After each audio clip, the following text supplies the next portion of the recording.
Halo, assalamualaikum warahmatullahi wabarakatuh. Salam bahagia, salam berkelimpahan, dan semoga selalu dalam kondisi bersyukur. Amin. Bertemu lagi dengan saya Raden Asgara Arkatama di channel The Goods ini, channel yang selalu berusaha untuk menyajikan quote-quote baru yang bermuatan positif. Semangatlah kawanku. Quote kita kali ini adalah: harusnya yang tidak mempunyai akal pikiran, itulah yang membutuhkan kita yang mempunyai akal pikiran. Sebagai pendahuluan, ada sedikit cerita dari saya tentang sebuah fase-fase perjalanan hidup saya. Dahulu aku mempunyai seorang kawan. Sebut saja beliau namanya Mbah Klowor. Suatu ketika Mbah Klowor mengeluarkan statement kepadaku, "Den, gak duwe duit tuku duit," dalam bahasa Jawanya. Dan itu bahasa Indonesianya begini, "Den, kalau nggak punya uang, beli uang." Seketika itu aku berpikir dan berangan-angan, apakah ini permainan saham ataukah itu permainan pertukaran valuta asing?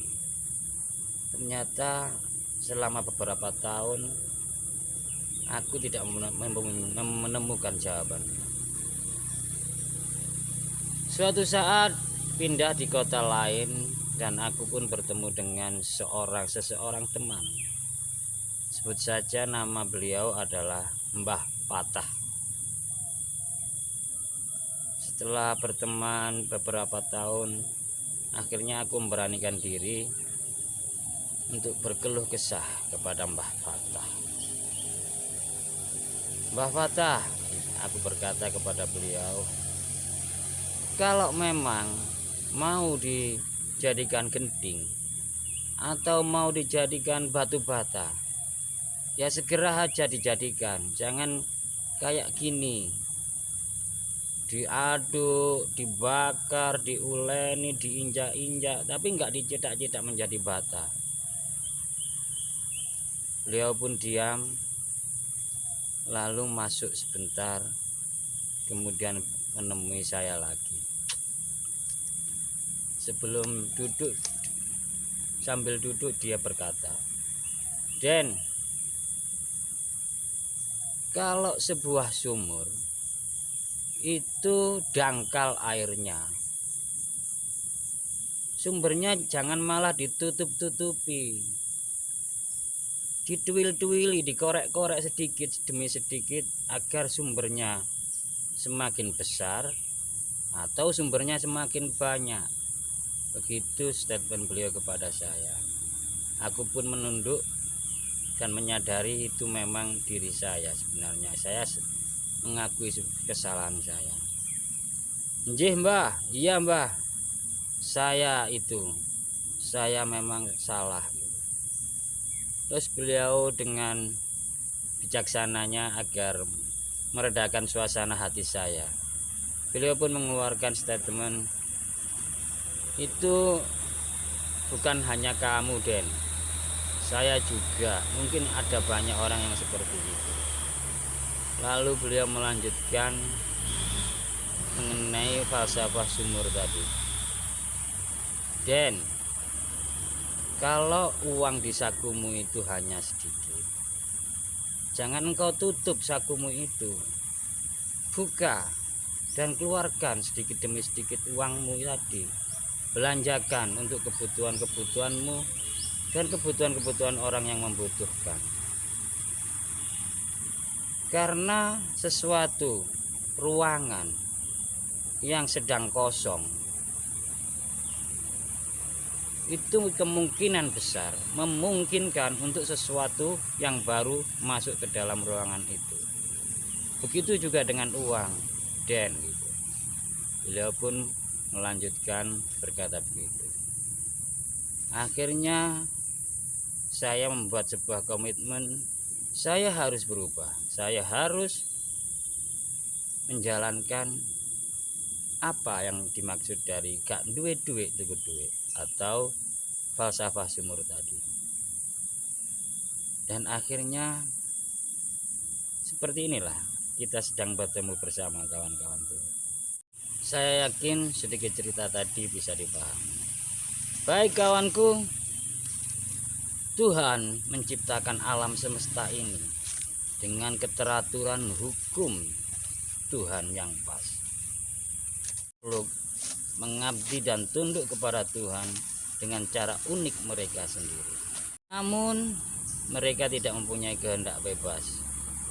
Mereka hanya tunduk dan patuh sesuai yang diperintahkan, sesuai fungsi mereka diciptakan. Berbeda dengan dua makhluk yang diciptakan oleh manusia, yang diciptakan oleh Tuhan selanjutnya, yaitu manusia dan jin. Manusia dan jin ini diberi kehendak bebas oleh Tuhan untuk tunduk atau tidak. Baik kawanku, aku tidak membicarakan tentang jin karena itu bukan dimensi kita.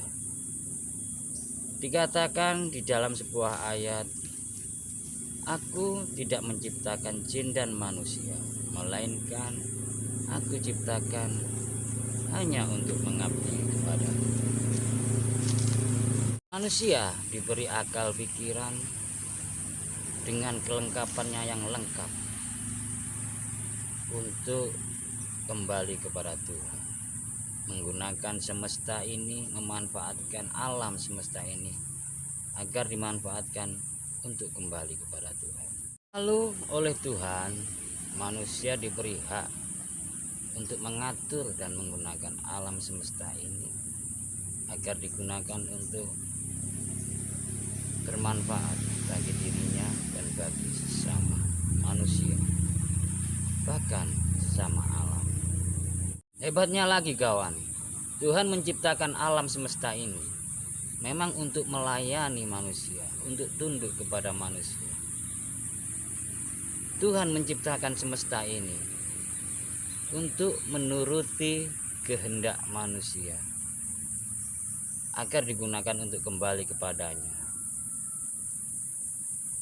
Alam semesta atau makhluk selain manusia akan bangga menjadi saksi bagi manusia di pengadilan Tuhan nanti. Akan bangga menjadi saksi perbuatan baik bagi manusia. Dan mereka pun akan sangat kecewa apabila di hadapan pengadilan Tuhan menjadi saksi atas perbuatan buruk manusia. Sesungguhnya mereka berharap dan butuh kepada manusia agar digunakan, agar dimanfaatkan untuk perbuatan-perbuatan baik yang kembali kepada Tuhan lagi, sehingga mereka bisa berdiri dengan bangga di hadapan pengadilan Tuhan nanti sambil berseru, Subhanallah, Maha Suci Engkau Tuhanku. Baiklah kawanku, itu quote kita kali ini. Semoga ada manfaat yang bisa diambil. Akhir kata dari saya, Raden Askara Hargatama, mohon maaf yang sebesar-besarnya. Wassalamualaikum warahmatullahi wabarakatuh. Sampai jumpa di quote-quote selanjutnya.